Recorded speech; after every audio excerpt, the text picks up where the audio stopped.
সরকারের নির্দেশ, রোগী প্রত্যাখ্যান করা যাবে না।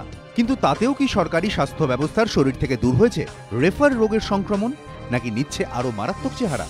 প্রশ্নগুলো আরও জোরালো করল টিটাগড়ের বাসিন্দা শম্ভু মল্লিকের মৃত্যুর ঘটনা।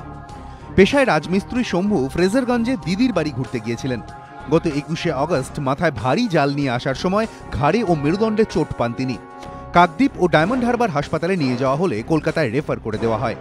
শম্ভুর পরিবারের অভিযোগ, 21 তারিখ দুপুর 1টায় তাকে এনআরএস হাসপাতালে নিয়ে যাওয়া হয়। অস্ত্রোপচারে অক্ষমতার কথা জানিয়ে সন্ধ্যে 7:30টায় অন্যত্র পাঠিয়ে দেওয়া হয়। রাত 8টা নাগাদ বেড নেই বলে ফিরিয়ে দেয় কলকাতা মেডিকেল কলেজ হাসপাতালও। এরপর শম্ভুর পরিবারের গন্তব্য ছিল বাঙুর ইনস্টিটিউট অফ নিউরোলজি, কিন্তু তারাও ভর্তি নিতে অস্বীকার করে। শম্ভুকে নিয়ে রাতভর সেখানেই অপেক্ষা করেন আত্মীয়রা। 22শে আগস্ট সকালে ফের এনআরএস।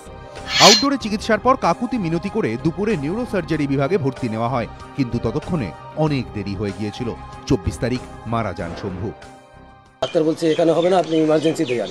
ইমার্জেন্সিতে গেছি, ইমার্জেন্সি আবার আমাদেরকে সার্জেনকে পাঠায়। সার্জেন বলছে আমার ডিউটি শেষ, আপনি অন্য ডাক্তারের কাছে বলুন। অন্য ডাক্তার বলছে যে আপনারা আবার ইমার্জেন্সিতে যান, নিচে যে আজকে ডেট লিখে নিয়ে আসেন। নিচে যারা ইমার্জেন্সিতে ডিউটি করছে তারা বলছে যে এটা হবে না, অমুক ডাক্তারকে ফোন করে নিচে আসতে বলুন। এ ঠেলছে ওকে, ও ঠেলছে ওকে। রুগী আমার ওইভাবে পড়ে রয়েছে, একটা ওষুধও পড়েনি, শুধু আমাকে 5-6 হাজার টাকা খরচা করানো হয়েছে।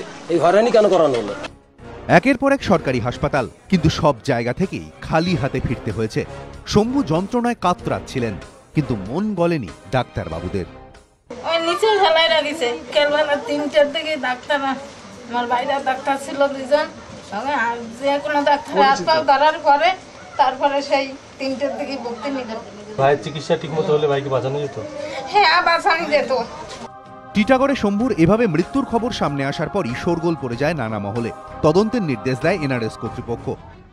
সেই রেফারেলটা কিন্তু স্বাস্থ্য দপ্তর স্ট্রিক্টলি এটাকে বন্ধ করার চেষ্টা করা হচ্ছে, এবং যে কারণে কয়েকবার আমরা মিটিং অলরেডি করেছি এবং সেন্ট্রালি হেলথ ডিপার্টমেন্টেও সেই মিটিং করা হয়েছে, যে যাতে পেশেন্ট অযথা রেফার না হয়। এই অভিযোগটা উঠেছে, ডেফিনেটলি আমি মেডিকেল সুপারিনটেন্ডেন্ট সাহেবকে রিকোয়েস্ট করবো যে তদন্ত করে দেখতে। প্রতিক্রিয়া জানার জন্য দেখা করতে চাইলেও কলকাতা মেডিকেল কলেজের সুপার শিখা বন্দ্যোপাধ্যায় এবিপি আনন্দর প্রতিনিধির সঙ্গে দেখা করতে চাননি। Bangur institute of neurology director Manju Bandyopadhyay জানিয়েছেন, হাসপাতালে বেডের সমস্যা রয়েছে, বিষয়টা খতিয়ে দেখব। কিন্তু এনআরএস ও মেডিকেল কলেজ ফেরালো কেন? রাজমিস্ত্রির কাজ করে কোনো রকমের সংসার চালাতেন টিটাগড়ের শম্ভু মল্লিক। তার মৃত্যুতে দিশেহারা পরিবার। নিমাই পান্ডা ও সমীরণ পাল, এবিপি আনন্দ।